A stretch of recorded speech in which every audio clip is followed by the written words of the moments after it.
song says, you strike a woman, you strike a rock. It says, it is them, the women, who have brought us freedom today. You can applaud. Yeah.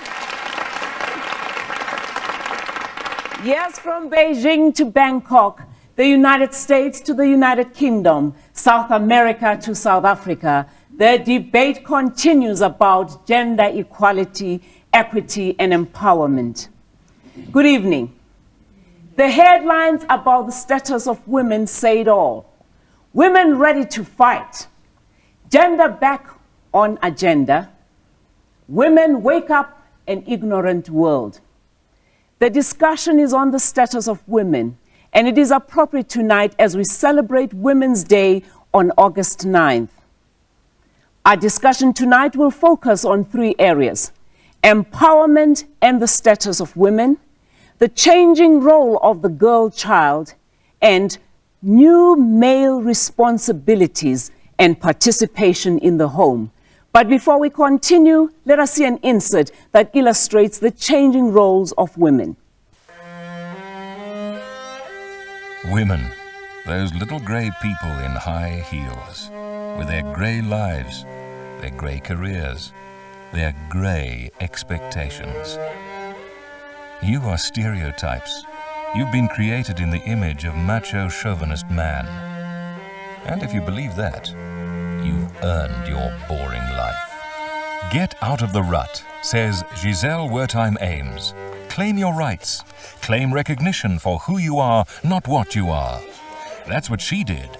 Now she's the manager of Time Media magazine division and publisher of Playboy to boot. She cracked the foundation of the male-dominated publishing world. I think perhaps what the issue is, apart from a women's rights issue in this country, is more of a, I think it's where women are at, how developed they have of their own sense, a sense of, how can I explain it? It's a kind of, it's an empowerment thing of women. I don't think it's a rights thing so much as how do women feel? Do women feel that they are able to go out and work and earn a living and do well? Do they feel that sense? And then do they go out and do it? There will always be a fight. There will always be a case somewhere along where women felt that they didn't have rights, that they were that these rights were abused in some way or another. You'll always have that because it'll be like every other issue that there is. There's the sort of black-white debate, okay. But I think again, you know, that in itself could be an excuse. It's not, to me, again, it comes back to an issue of, as a person, yes, I'm a woman. I may be different because I'm a woman in certain respects to men. But that's not a question of, because of that, I'm inferior or I've been treated as inferior. I think that it's got to do again with the individual. As a person, as a business person, as opposed to a woman. Do people look at you and say, that's not a woman or a man, that is a successful person? But 20 years ago, it was tougher to get to the top and stay there. Nellie Rosmus got to be director of the Johannesburg Art Gallery and got out of it as fast as she could. Paper is patient, she says. Women's rights must be fought for. You know, I think in an ideal society, of course, one shouldn't need these things. But then society is not a place that is really full of love, you know. It's rather full of ego. And whether it's a male ego or a female ego, the one pushes the other one aside. I think the whole atmosphere has changed. The whole everything has changed so much, not only in our country but all around the world. I mean, you have now. Look, you've had Margaret Thatcher, you've had Golda Meir, you've got Benazir Bhutto. You know, it's no longer strange for women to be in such positions. Everything has changed. And of course, women are seeing to it that it changes, which is a good thing.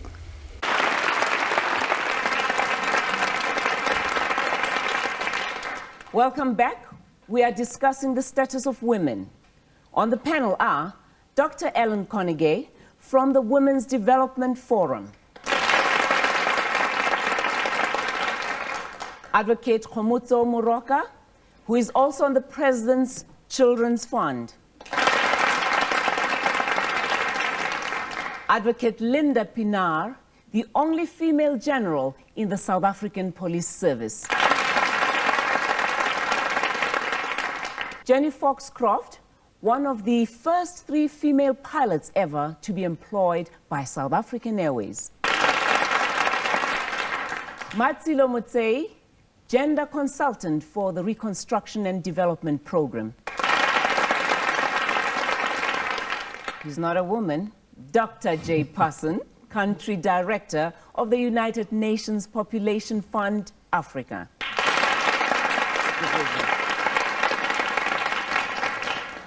He will also be telling us about an international perspective of the status of women. Dr. Carnegie, let's start with you. How do you view the current status of women in South Africa? I think currently we are going through a period of reconstruction. It's a period of change, and it must include issues that are related to women. The whole issue of gender transformation must be part and parcel of the institutional transformation that is taking place in South Africa. It must be integral to that in order to be meaningful. But we are looking at the empowerment of women so that they can be all what they can be professionally and otherwise, that women can have choices. Women can have access to skills. Women can decide what they wish to do so that it's not predetermined when one is born, essentially. Ms. Moroka, you've been through corporations and you're in a predominantly male field, the legal field. Are women being accepted? Do men listen? Do men really want women there? Well, not being a man, I find it difficult to answer on behalf of men. I cannot answer from a woman's perspective and say whether they like it or not, we are there. And I think whether they like it or not, we make them listen, and men do listen. Well, she's as fiery as her father, Dr. Motlana. Elaborate a little bit more. Well, I suppose in the legal field you will find, unlike in other fields where women have made a choice to be there and have made a choice to be successful and to be taken seriously, and they insist that they be taken seriously. Even though access to the profession is still difficult and acceptance is still difficult, but I think women have made their impact felt because they feel strong enough and confident enough in themselves to be taken seriously. I'm going to skip a little bit. I want to get to Ms. Motsei there a little bit. In an article recently in The Star, you say it is a pity that momentum and energy has waned after the elections on the gender issue. Could you explain that? What I really meant was that there was a lot of energy and momentum just before the elections last year. And also quite a lot of the focus on the elections was vote for a non-sexist society. And there was a commitment on behalf of the government to take gender issues seriously. And after the elections, that momentum and the energy waned.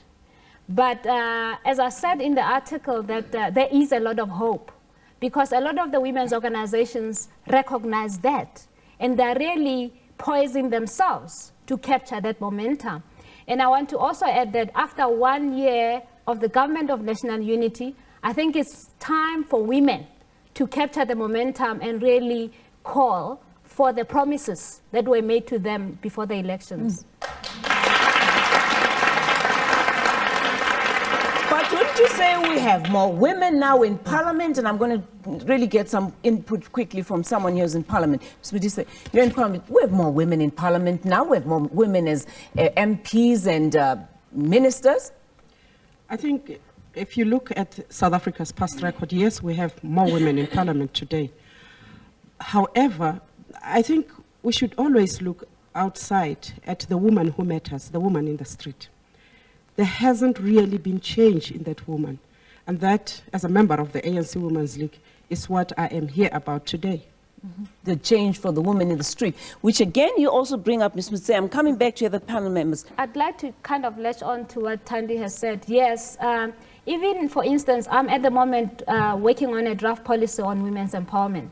The challenge is going to be, how, once that is adopted as policy, how is it going to be possible to implement it? And how is it going to affect marginalized women, for instance, women in the rural areas and squatter areas?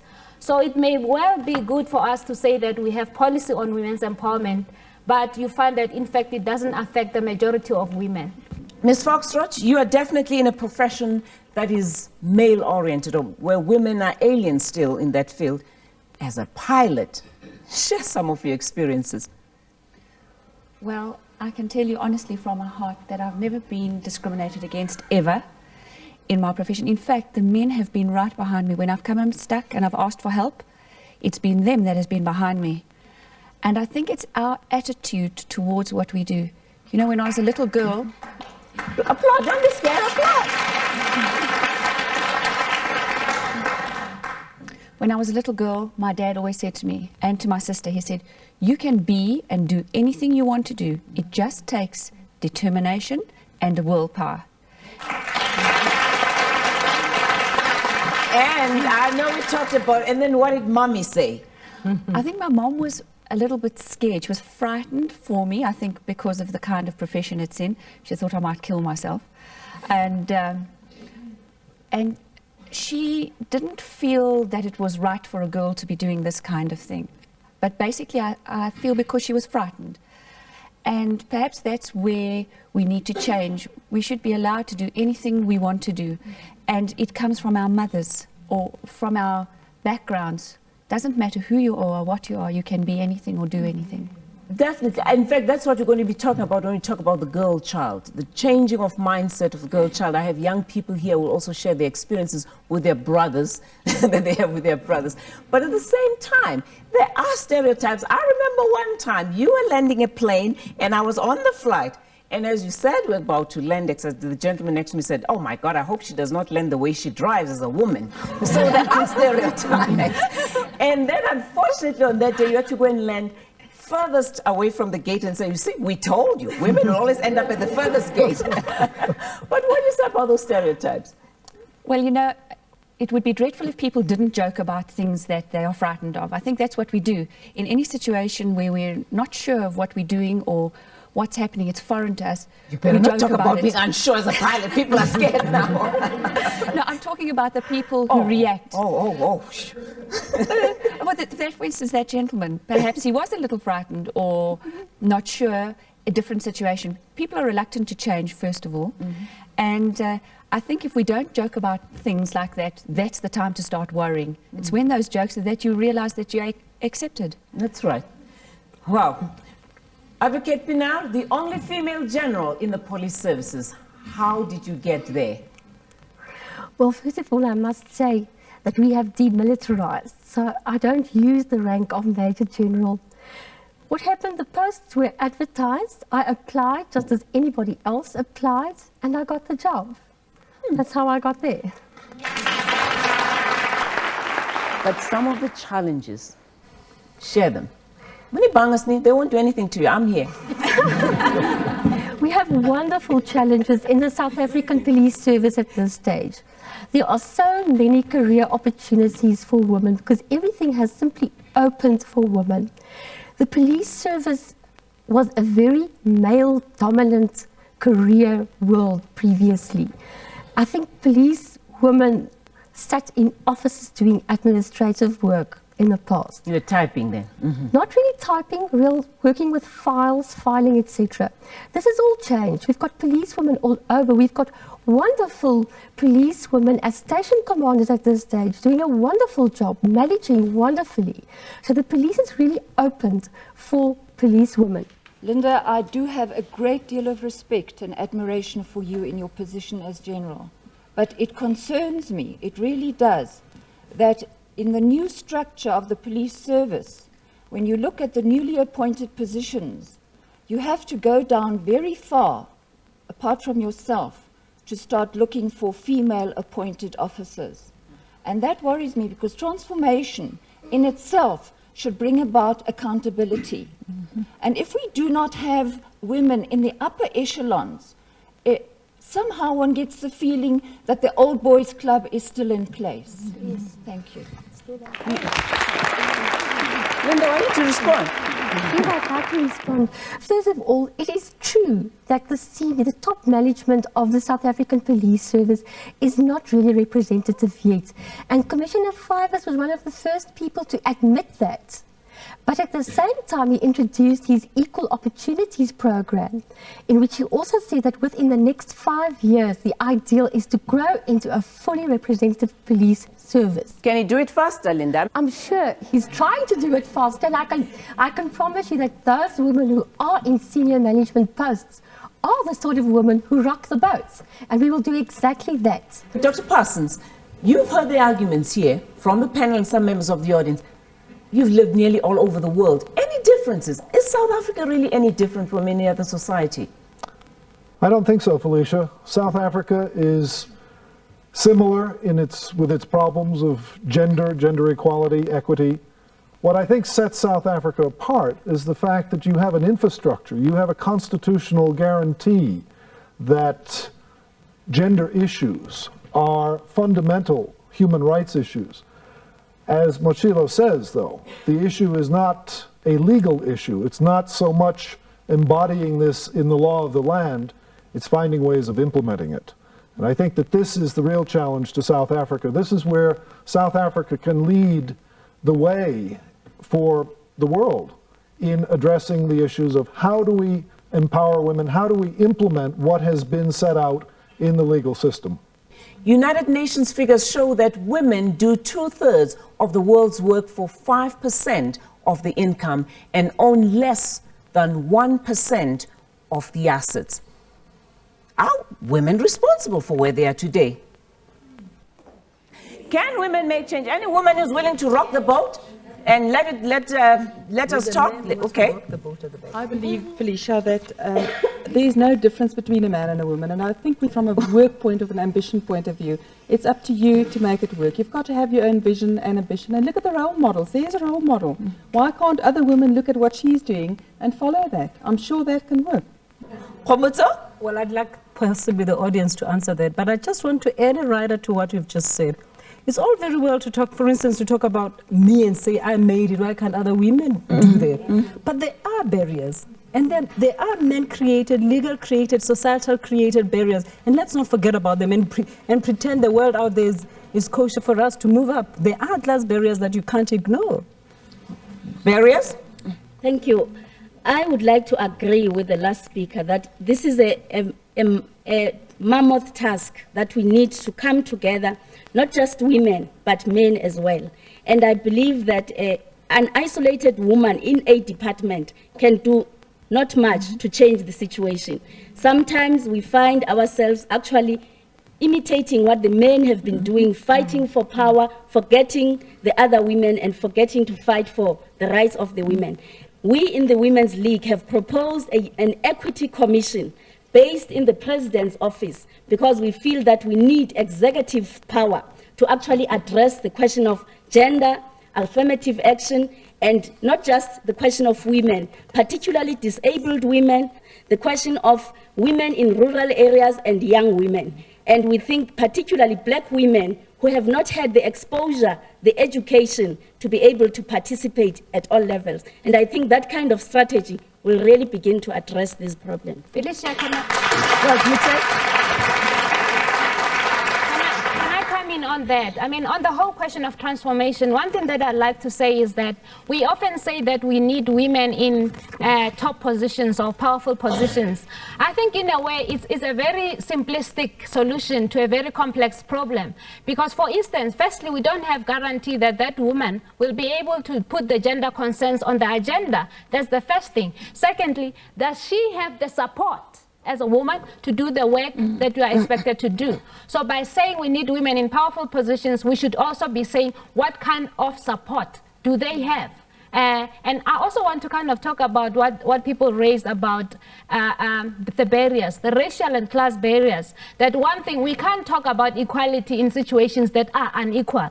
We have a situation here where black women do not have access still to education and skills and so on. It's all good for us to say that doors are open, but we know that for the majority of women in this country, they're not open at all. Before we go to the break, I just want to go back to what Jenny had talked about, how her father conditioned her differently. I think of a little analogy that they always use about Mary and Johnny with Uncle so-and-so from East London, Uncle so-and-so from Durban, Christmas dinner, in short, at home. the whole family's meeting. Little Johnny walks in, and little Johnny comes in and says, Uncle so-and-so says, what do you want to be when you grow up, Johnny? He says, well, a daddy. They say, no, a man has to have a profession. You have to have a career. What do you want to be? Ultimately says, a doctor. Great, Johnny. Little Mary walks in. Mary, what do you want to be? She says, a mommy. It's left at that. When we come back, we'll talk about stereotypes.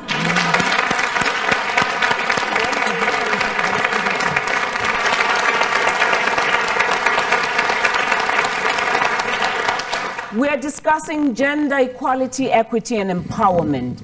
Do male responsibilities change now that women are taking on challenging roles in the workplace? In fact, President Mandela says men need to start helping more in the home. Apparently, he makes up his own bed.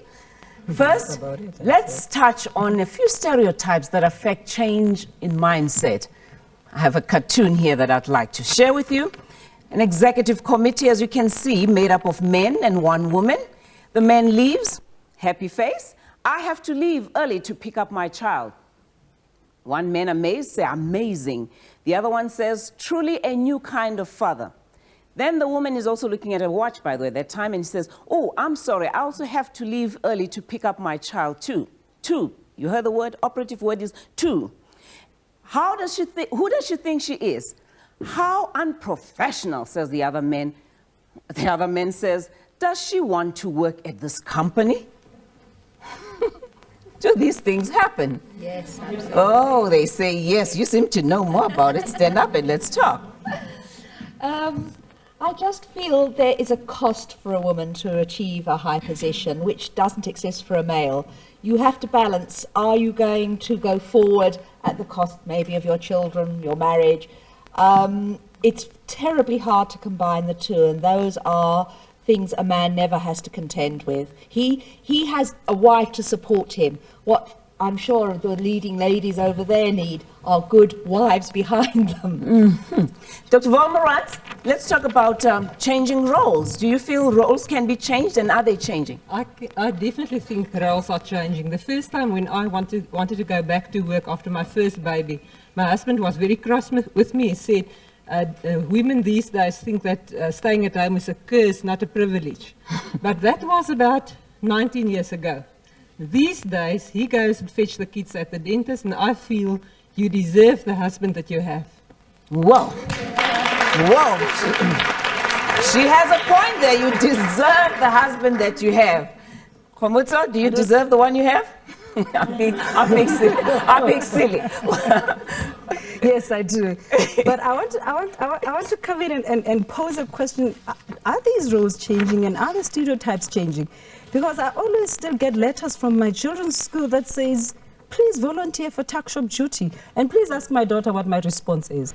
Tuck shop duty? My mom always says that, why doesn't a man come and work in there, then she'll come and volunteer after that. Do you have a brother? Yes, a little brother. Does your mom teach your brother differently? No, she teaches us all equally. So he also washes dishes? Well, at the moment, my mom says he's too young to wash dishes and she'll break the dishes. Oh, okay. There's another young lady here. This young lady took issue with her parents when they tried to have her wash dishes. Ndoni, let's talk. Different roles? Well, now I don't think we're treated differently because my brother also has to wash dishes. And I hate cooking. I cannot cook. But my brother's an excellent cook. And I think my parents encouraged me to think of what I want to become, to think of the future more than my brother, because they know that these days, if girls don't push to be accepted in the professional world, then no one will do it for them. We have to do it for ourselves, and we have to think of what we want to do.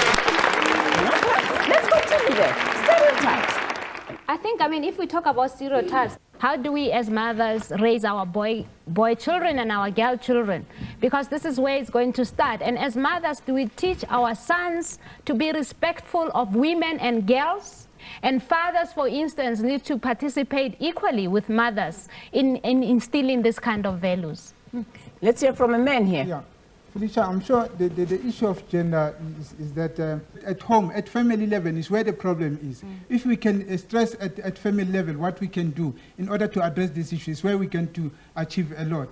Because at Parliament, at workplace, I don't see much problem. But at family level, where there's a problem. He's right, but as an African man, wait, when as an African man you say, hey, when I'm fast, this is where you belong, in the kitchen, barefooted and pregnant. Yes, yes, Felicia, as I'm saying that... Would you like to be supported by a woman maybe one day?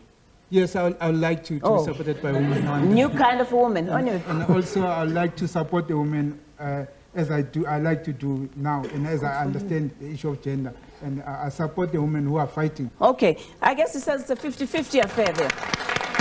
But maybe let me hit it up a little bit here. Let me give you some stereotypes here. Here's the description sometimes that they use, in fact, I read about this one. Difference between a businessman and a businesswoman. A businessman is described as aggressive, while the businesswoman is pushy. The man is good in detail, while the woman is fussy. The man loses his temper, while she is bitchy. He climbed the ladder of success, she slept her way to the top. He's a stern taskmaster, and she's hard to work for. Consumer Watch Autumn Issue 1994. It's not from Felicia. Mr. Parson, maybe I should get to you. I think you've got to face a very basic issue, that when you're talking about gender, you're talking about essentially power relationships. I've been in the development business for 20 years now, and one of the things that we've never done particularly well in development is address one of the key issues that keeps underdevelopment what it is, namely power. We're talking about sharing power. And when But do men want to share power? I mean, that is about the only thing that makes them strong. Men don't want to share power. I think it's a common view that men view this as a zero-sum game. You win, I lose. So what's the solution? Do we knock doors down? Sorry? Do women knock doors down to get in?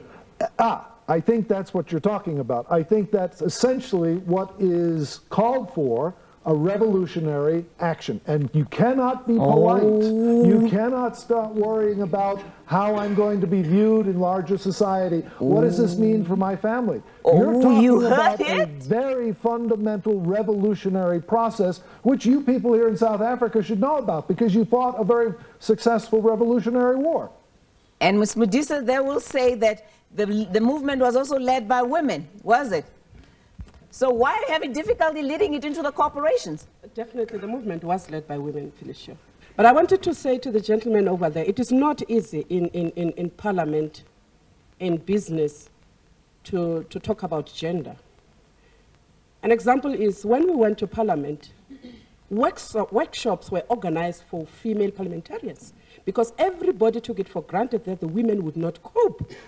No workshop was organized for men because it was taken for granted that the men would cope. They are cleverer than us. And even when women stand up and show that they are able to do things, they still get pushed behind.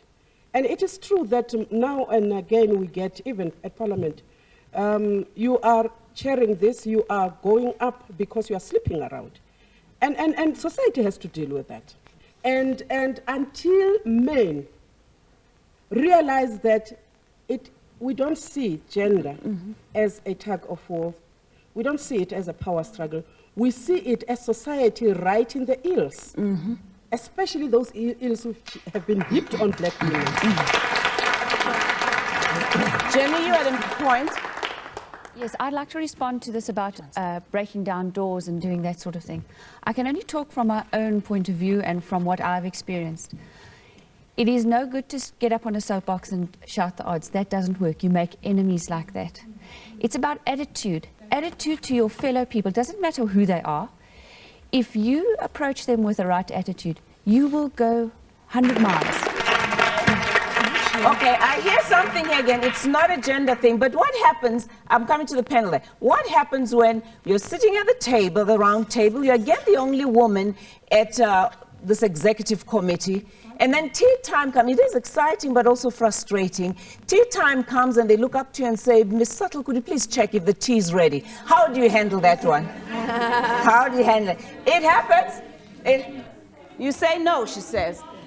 Let's get some more reactions here. Are we talking stereotypes? They exist, and how are women handling it? Some women are scared to say no. That's very simple. If you get to that level and you really see yourself on the same level, there's no reason why you should make you should take the responsibility. You pass to your gentleman friend sitting next to you and say, no, I'd rather you do it. Thank you. In fact, that is exactly what I said to the gentleman. I said, you're closer to the door, please do it, and I think it will be faster, and I'll carry on with the meeting. And that's what happened. After the break, we'll discuss more. I'm coming back.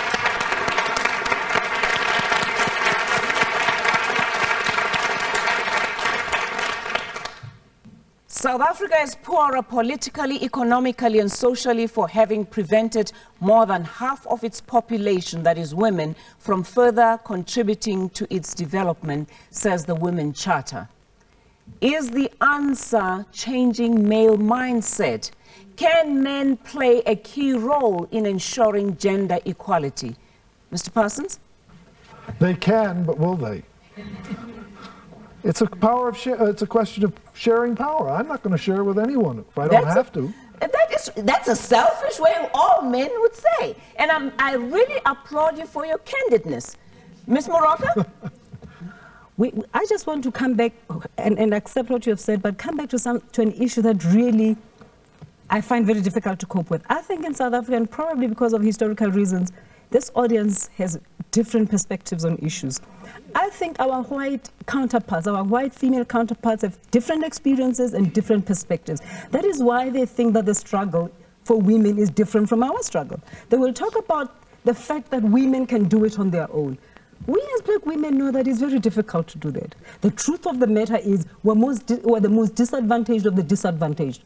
But then we have to look at ways of surmounting that difficulty. And I have a sneaky feeling we're not going to be able to do it as one body of women, black and white. We're not going to be able to do it. We're going to have to find a win-win situation on our own. A situation where we find male allies. We say, how do we arrive at a win-win situation and not a win-lose situation? But with a white united front, doesn't look like it's ever going to happen. I disagree with that. Oh, let me get this lady. I've not come to this lady yet. Wait. Women should stop whining and complaining. Number one, stereotypes are going to be there. Obstacles are going to be there. They are there to test our skill. Okay, well, but when they fight, then they're called bitchy and pushy. They'll be called that, but they should still go on. Women must not be discouraged. Women have got a tendency of being discouraged when this or that is said. You must keep focused on what you want. And the second point is that women who get to the top, they don't connect with the women down there. For example, if you went to the rural areas, ask them who's in parliament. They don't know who's in parliament.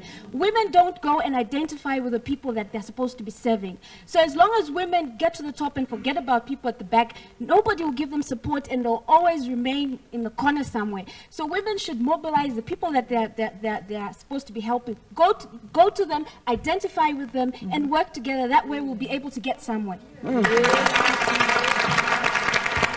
Thank you, Felicia. You know, right now we're living in a decade of for women, the 90s. In the 60s, we were just yuppie women. The 70s, 80s, we became businesswomen. And right now, last year in America, for the first time in history, more women entered the accountancy and legal levels. In Australia last year, 65% of new business was started by women. So we really have it right here. We must just carry on doing what we're doing and, again, get our mindset and attitude right. But that's what many people are saying. The alternative is women should get out of the corporations if they're getting so frustrated and go and start their own businesses. I quote one or two women. Wendy Luhabe felt frustrated. She says, I'm going to start my own business, and apparently doing very well. Many others.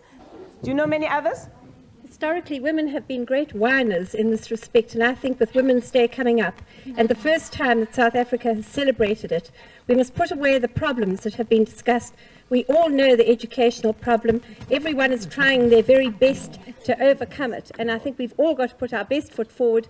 And stop whining, stop talking, stop complaining, and get on with the business. Felicia, come here. Felicia, I have to come in here about women being greatest whiners. Please, yes. We should watch out. Yes, You know, take it. we're getting into the blame the victim syndrome. Disagreeing and disunity is something that is an integral part of our society, and it's not just a woman's problem. Men do it as well. But we can solve our own Thank you, Felicia. I just want to contribute to all the previous speakers. I agree with them 100%. Two contributions I have to make. One, there are millions of single mothers out there, and they've coped. They've come out tops being single mothers. I do not offend men in any way. Secondly, a woman does not have to sleep her way up to the top. She can use her brains to get there. Oh, boy. It's hot, isn't it? From the panel, Dr. Carnegie? I think what I find disconcerting is this division in terms of people thinking that it's your attitudes and that you can make it if you want to. So that is assuming that nothing in the environment is keeping women from their ultimate objective. And I think that we have to really come, if nothing else, out of this particular program, if we come out with a recognition that we are not a homogeneous group, that we come from different experiences, that those experiences in many ways either help us go forward or they keep us back. And it is easier, I think, for white women, not all of them, but for some of them to compete more easily. If you look at statistics within the corporations, you'll find that there are women in corporations, not too many, but for the most part they're white because their experiences are different. So I think without really blaming each other, we have to accept the differences. And based on that, then formulate a plan of action accordingly and not try to blame ourselves, blame somebody else and say that is because you haven't tried anything. I think that's unacceptable. Okay. In the first place, I want to congratulate the black women for what they've done. I think they've made a lot of progress compared to the white women. If you still look at the top structures of corporations, primarily white male dominated, you'll see very few women there. The issue is still a problem. On the other hand, I feel that women don't rise to the occasion. Very often you advertise a position and people don't make application. For example, we advertised for MBAs. We had only one female application, and she came out tops in the class. So it means there must be lots of people hiding somewhere who just don't take the courage and make application. And then finally, I think women can be very shrewd, and we must be shrewd in this whole process. It's no use sometimes to tackle something headway, rather be more subtle. Like, for instance, praise people when they give you recognition and reinforce the positives, and that way you'll make much more progress. I think that's where the whole issue again of different acculturation comes in. And no offense yet using an American scenario. Black women in America have made it. They've kicked the doors down, unfortunately. And they say that's the only way they've been able to get in. And maybe, yes, this is not America, this is South Africa. It should be done differently. But it sounds like, it looks like some men need just that. Breaking down the doors, what we need to do as women here. Looks like they're taking it literally. No, on the 9th of August, it's our National Day. So as women, we have been told we are minors traditionally. We've got to break those doors of tradition that we are minors. We are no longer perpetual minors. Each and every woman must put her foot down and say, I am not a minor, but I'm an individual and I can make it. Violence, financial violence is another thing that is happening in our homes. So women should be paid for work at home? No, no. The money that you are giving, no. Your husband wants to keep the money in his pocket, and for him to hold you on, each time you want to do something, you've got to run to him. Sweetheart, could I please have this for that? That has got to come to an end. Women, go out there and do it for yourselves. So it's independence, that's what she's saying. From the panel, why? If women are 54% of the population, why are they still not where they are? The one reason is that if you look at the participation of women in key positions, key committees within government, for instance, there's still not enough women participating in those structures. The one thing is that when we talk about women's empowerment, people tend to think of women as beneficiaries, not as decision makers. Business Day, April 18, 1994, shows the percentage of women directors on boards and corporations in public is a mere 0.86%. That is 75 women in total of 8,955. Sounds like it's still a far way to go. Dr. Carnegie, your last comments?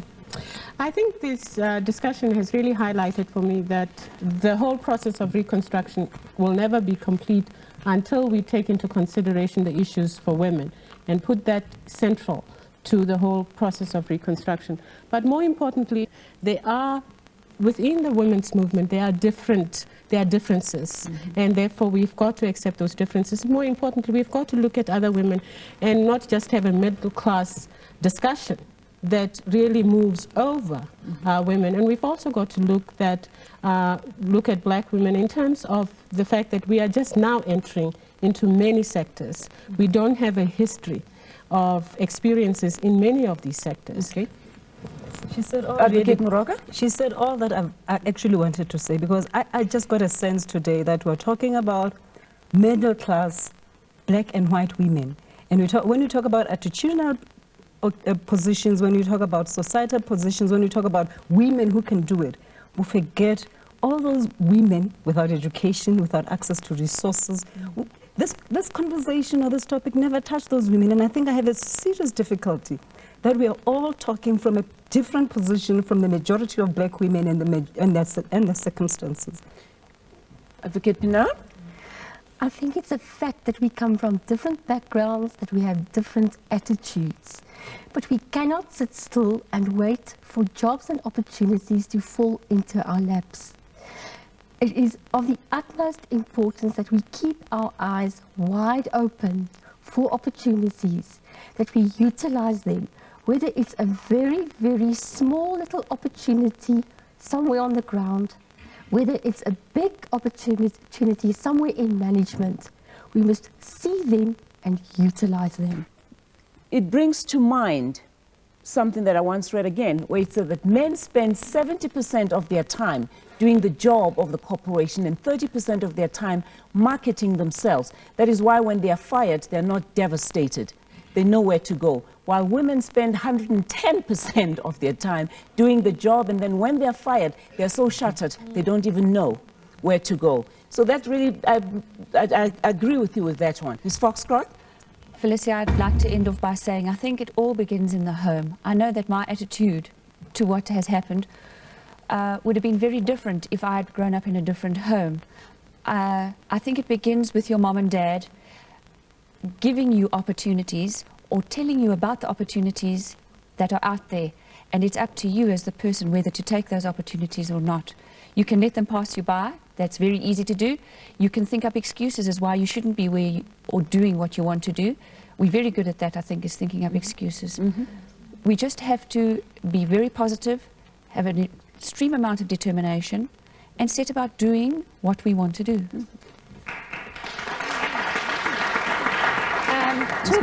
Two comments, Felicia.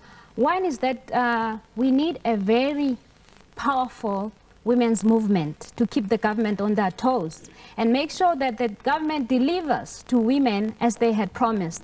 And also I want to emphasize that when I say delivering to women, not just delivering to women as beneficiaries, as I said, we need women to see women participating at all levels of government and civil society. And talking about civil society, I'm wondering, because I'm looking at the floor and I'm looking here, I'm seeing that behind all these cameras there are men. And I'm wondering when we talk about changing civil society, do we not include the SABC in this? So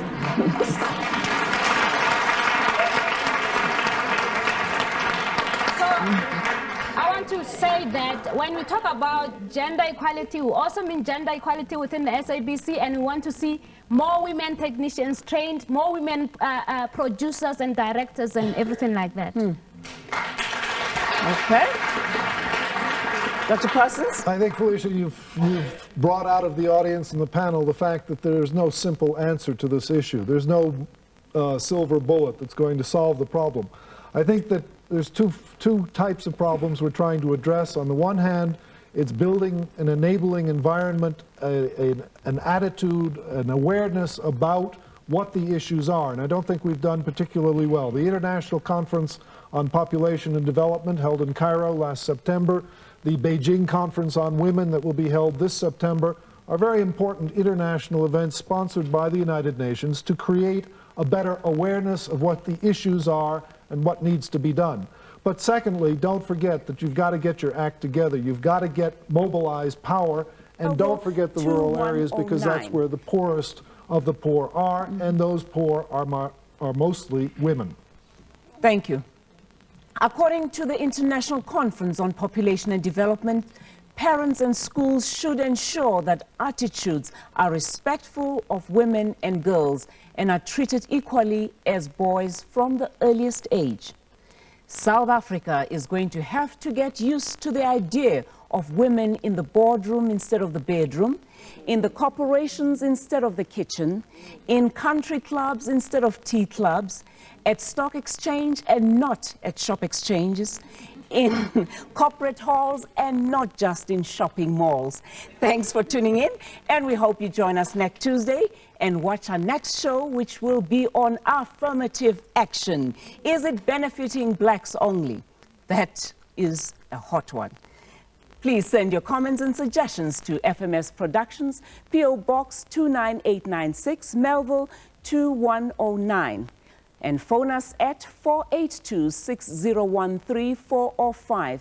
Good night and see you next week.